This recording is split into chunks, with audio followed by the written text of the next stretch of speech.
Hello friends, 692 days of war.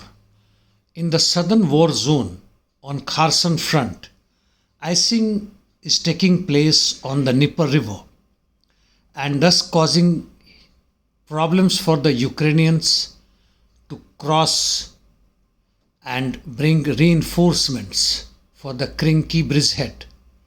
Nonetheless, they are holding it and also aiding their troops there with huge amount of artillery shelling across the river. Russians in the meantime countering artillery, UAVs and other forms of projectiles, also launching limited localized offensive operations from the east of Krinky village. On Zaporizhia front, battle continues, though localized in nature, towards Rabatino, Verbov and Novoprokhopovka direction. No gains or losses. Rimivki salient, Russians carried out attack in the west of Staromayorsk, no changes. In northern front, similar to southern front, situation is by and large stable, though the hostility rate is at much higher level. Ukrainians attacked on Sinkivka area but repelled.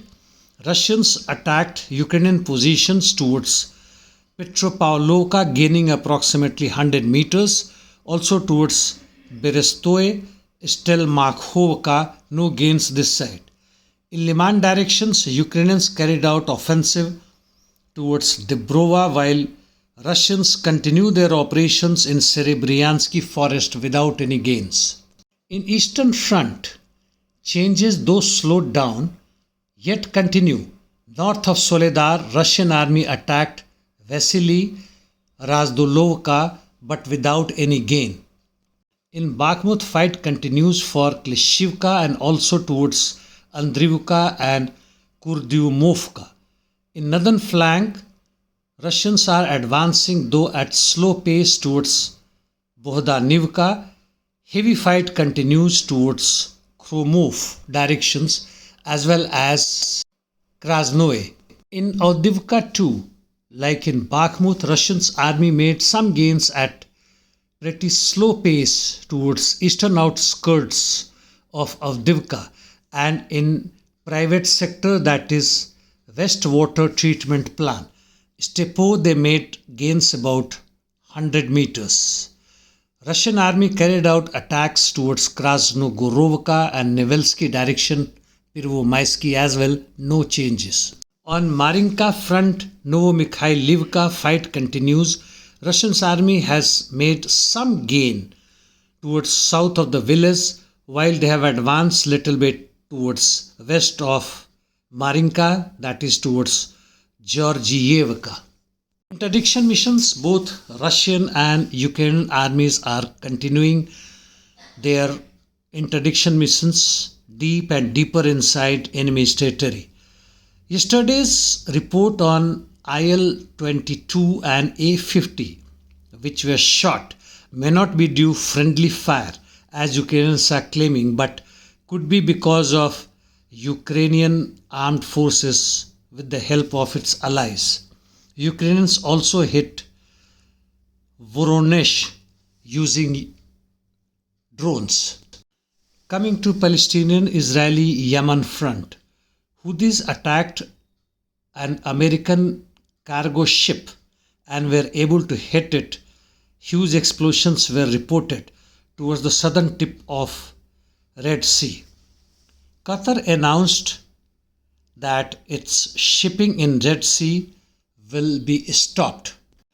Red Sea container transportation is down by almost 70%, and other form of shipping as well has reduced.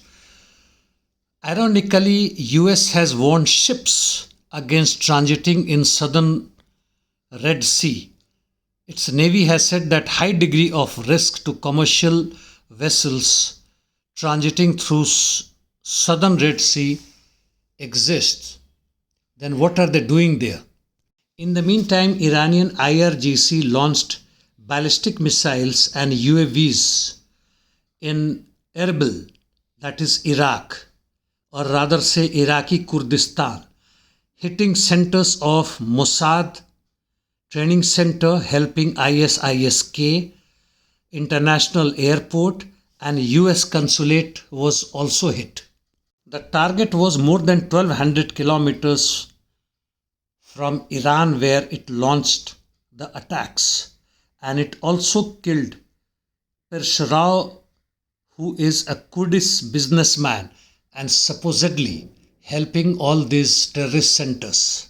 In the meantime, report from the Gaza Strip says that IDF has advanced in central Gaza towards south of Maghazi and Al-Musaddar, and which is west of Wadi Gaza. In south also IDF has advanced towards Khan Yunis. It continues withdrawing from the northern Gaza, nonetheless continues shelling entire Gaza.